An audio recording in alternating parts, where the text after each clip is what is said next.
mothers, daughters, sisters, outcasts.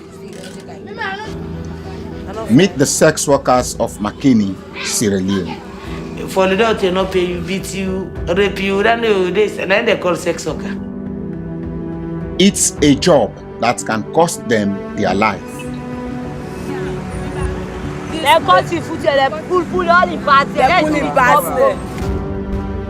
What's happening? What's happening?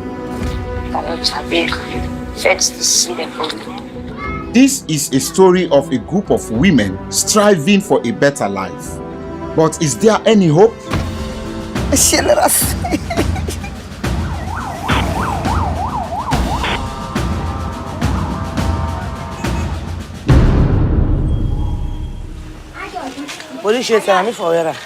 Viewed as immoral outcasts who live in a seedy underworld, sex workers are shunned and avoided by many in Serra Leoa. Hey, sir, I'm not fine. You would tell me to me, Sabi. Welcome to the world of Lady P. She has been chosen by the sex workers to be their mama, their matriarch. Here is my resident. All of them, they are tenants. Some of them, they are my sisters. Some of them, they are my colleagues. And some of them, they are my... Come and see. My name is Tyson Conte. I'm a filmmaker and this is my hometown. This night, I am going to see sex workers go out for their business. We'll follow them to the streets. There are more than 1,000 sex workers in McKinney hustling to survive. COVID-19 has made their lives even harder. I want to. I wait for you. Now, every client counts even more than usual. How much I can get when I can eat? Where they can assist, and then we get 150, 100,000, 80,000, 70,000. But now this stick already see worker. But I say we get 30,000 and split now. Then, a shocking reminder of the risks sex workers take to feed themselves and their families. Then yesterday I go kill so bad in Makamaya. They go pulling parts there. Right now we wait for goats man and yeah, yesterday. So this na sex worker. Na sex worker. Yeah. Na Sabia. Yes. No. They cut the foot and pull all the parts there. As the money dries up, the risk increases. Most see no choice but to carry on. Many have children to provide for and no partner or husband around to help. Aisata is a 21-year-old single mother who turned to sex work aged 14. When she became pregnant with her daughter Ramatu, her boyfriend left her. For all that sacrifice I be do for me no my cancer, for my can release me picking. Like me, so I don't receive so many pains than I treat. So I hope say if me picking can be like they will fed for the one day receives advantage pan. To me, this problem, like so much in my country, has its roots in our 11 years civil war in the 90s and early 2000s. To know the story of so many Sierra Leonean sex workers, look no further than Lady P and the day the rebels arrived in her life, aged just 10.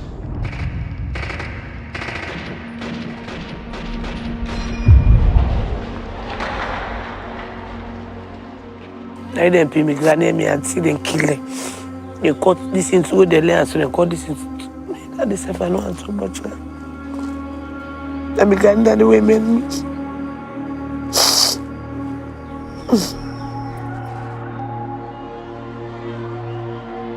Tragedy in Lady P's life wouldn't end there. In 2014, and by now married with children, the deadly Ebola epidemic devastated her family. By then we get 3 picking there. We one adopted 2 na me get her. The sick affect them. So me say if we affect me, my can die, my man can die, then 2 picking and die. All man can die. Then bad thing that would happen to me because of it don't be my life experience before, and that make a stand for let that no repeat story. So because of that, I stand firm, I fight hard, I said to me last of me drop blood na ground for let see every sex worker know in right, get in right, no matter what. As the weeks pass, the coronavirus death toll is not as bad as feared. By late May, according to official figures, just 46 people have died. But the risks that sex workers face haven't improved. Lady P calls me to say that Aissata has been attacked.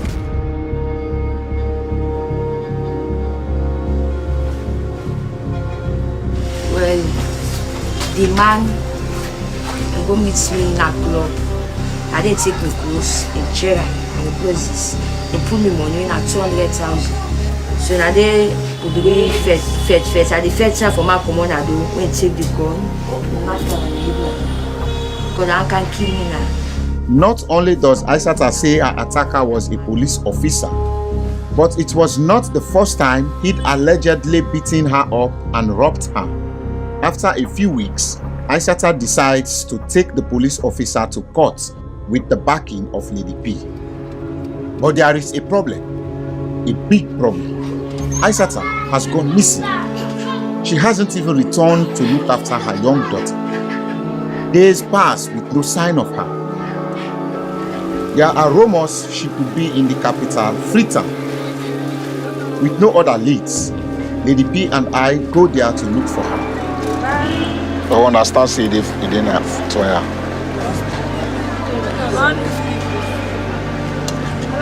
Yeah, make sure say me rest not come. One of Lady P's contacts called someone who might know more. She hands the phone to Lady P. Okay, the picture of the person as mosquito and hella one. You get bobo in the teeth. Yeah.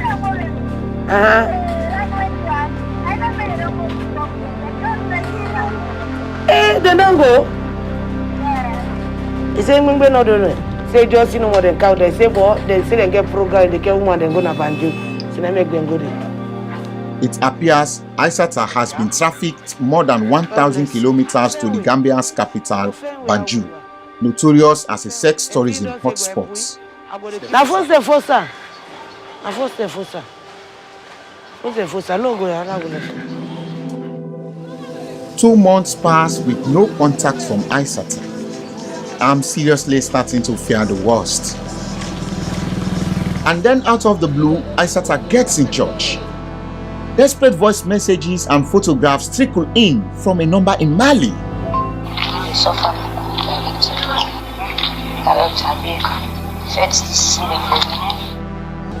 I tried to call Aissata back many times, but her phone rarely works. Finally, over several calls, I pieced together what's happened to Aissata and another Makeni sex worker who was kidnapped alongside her, called Ike. Man, they go meet in a club. They say they want walk. Now they don't go. Now you don't use the word in a picture. You want go. You can't hold me sister. In the doctor. You can't hold me months. Then they don't they reach within a Gambia village. After a month, Aissata and Ike were trafficked further to Mali, where they were abandoned in a small mining village and were regularly raped by miners. If you are not going for rape, what did they do?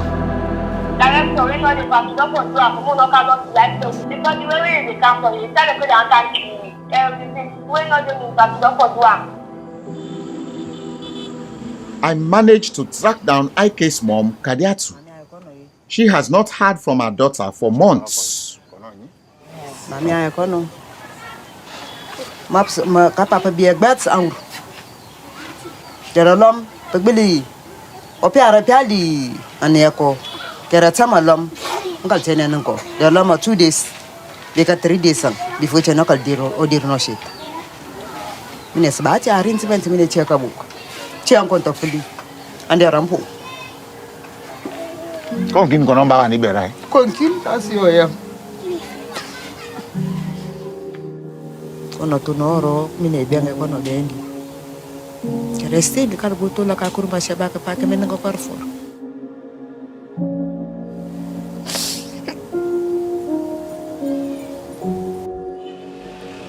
There is one glimmer of hope though. Aissata and Ike have befriended a miner called Abu, who is letting them use his phone to contact me.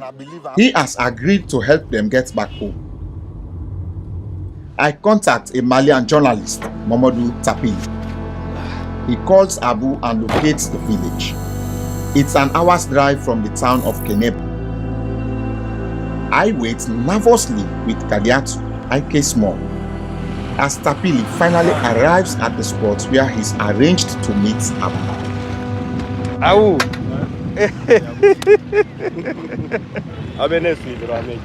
D'accord, d'accord. Isata and Ike. Thank you very much. This is a brothel, and some people are getting twitchy about the camel. After 3 months, the women are finally safe and on their way to the International Organization of Migration in Mali's capital, Bamako. The IOM is a UN body which aids trafficked people. They have agreed to help Aissata and Ike return home. Hey, Aissata. Camera boy.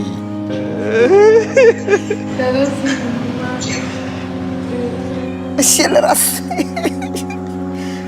Filipino. Mo kita buta ila okur masya baura me heri otofolo wachi kone batuno. Ma wene bu mo kumo fon FIFA yem ko otofolo wachi kone batuno. We are all here ready. Parents are outside waiting for their daughters. They can't wait. It's a joy, you know, it's a celebration for me in my mind, my heart, because I was not thinking it's gonna turn out this way. We are happy that these girls are finally coming back. Aissata and Ike spent 3 months with the IOM in Mali, who checked out their stories of kidnap and trafficking. They have the UN body to thank for returning them home.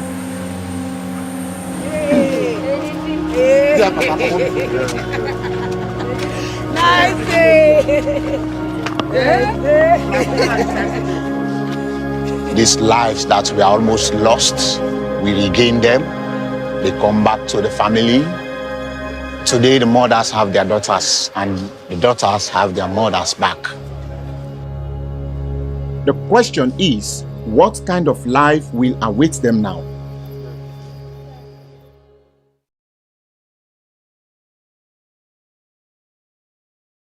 Todos os nossos vídeos é uma compilação de vários trabalhos e seus autores. Trazemos uma coletânea de vídeos, realizando uma grande compilação de documentários. Os nossos vídeos têm a devida autorização de seus criadores e autores. Desta forma realizamos uma excelente compilação, reunindo documentários impressionantes. Este vídeo foi criado com base em eventos ou situações que realmente aconteceram na vida real. Esta não é uma história fictícia, mas um vídeo autorizado devidamente por seus proprietários. Canal e documentários.